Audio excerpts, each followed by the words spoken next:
ये कहानी है एक बादशाह की। उसे अपने कुत्ते से बड़ा प्यार था और वो हमेशा शाही अंदाज में रहता था। बादशाह के राज्य के लोग कहते, काश हम भी बादशाह के कुत्ते होते तो काश हमारी जिंदगी भी थोड़ी ठीक होती। बादशाह अपनी प्रजा पर कम ध्यान देता था, पर उसका सारा ध्यान अपने कुत्ते पर था और इतना प्यार वह अपने कुत्ते से करता था। कुछ लोग बादशाह की मिसाल देते थे, अगर जानवरों से प्यार करना है तो बादशाह से सीखिए। बादशाह जहां भी जाते थे वहां वे अपने पालतू कुत्ते को साथ में रहते थे और दरबार में भी उनका कुत्ता हमेशा बैठा रहता था। एक बार बादशाह को किसी दूसरी राज्य के राजा से मिलने जाना था, पर वहां तक जाने का रास्ता समुद्री था। बादशाह वहां जाने के लिए अपनी जहाज में सवार हुए। अब उनके साथ बादशाह के मंत्री, सैनिक और कुछ सवारी लोग भी थे।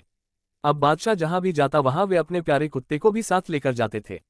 बादशाह के कुत्ते के लिए ये पहला समुद्री सफर था जब वह जहाज में बैठा था, और जब वह जहाज आगे बढ़ाना शुरू किया तो जहाज के पानी में हलचल की वजह से वह कुत्ता घबराने लगा और वह कुत्ता जहाज में इधर से उधर भागने लगा।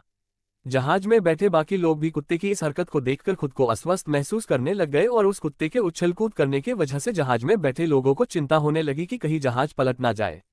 हर कोई चाह रहा था कि काश ये बात भी बादशाह भी समझ ले, लेकिन बादशाह को शुरू शुरू में बड़ा अच्छा लग रहा था क्योंकि उनका कुत्ता बड़े मजे से जहाज में खेल रहा था।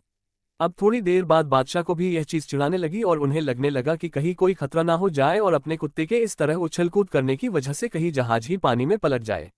जहाज सफर कर रहे लोगों में एक दार्शनिक बैठा हुआ था। उस दार्शनिक ने सोचा और बादशाह के पास जाकर बोला, गुस्ताखी माफ हो हुजूर, लेकिन हमें कुछ ना कुछ करना होगा वरना ये आपका प्यारा कुत्ता हम सबको मुसीबत में डाल देगा और इस जहाज को पलटी कर देगा।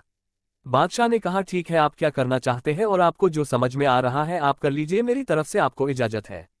तभी वह दार्शनिक गया और अपने साथ दो लोगों लेकर आया। अब उन तीनों ने मिलकर उस कुत्ते को पकड़ा और समुद्र में फेंक दिया। जैसे ही कुत्ता समुद्र में गिरा तब उसकी जान पर बनाई और वह समझ नहीं पा रहा था कि अब वह क्या करे। तब उसने डरते हुए कैसे भी करके जहाज को पकड़ लिया और थोड़ी देर तक वैसे ही जहाज के साथ समुद्र के पानी में तैरता रहा।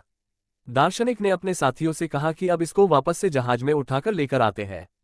कुत्ता जहाज में वापस आने के बाद चुपचाप से जहाज एक कोने में जाकर बैठ गया। बादशाह और बाकी लोगों को समझ नहीं आया कि यह क्या हो गया, अचानक से इस कुत्ते की उछल कूद कैसे बंद हो गई। तब बादशाह ने उस दार्शनिक से पूछा, तुमने ये क्या किया? जो कुत्ता इतना उछल कूद रहा था वह अचानक से पालतू बकरी बन गया है। दार्शनिक ने कहा, बादशाह बड़ी सीधी सी बात है, जिंदगी में जब तक खुद पर कोई परेशानी नहीं आती तब तक हमें दूसरे की परेशानियां समझ नहीं आती, और खुद की जान पर जब बनाती तब हम दूसरे की परिस्थितियों अपने आप समझ जाते हैं। सीख, कमी देखनी है और बुराई देखनी है तो सबसे पहले खुद की देखिए और उसे ठीक करने की कोशिश करिए।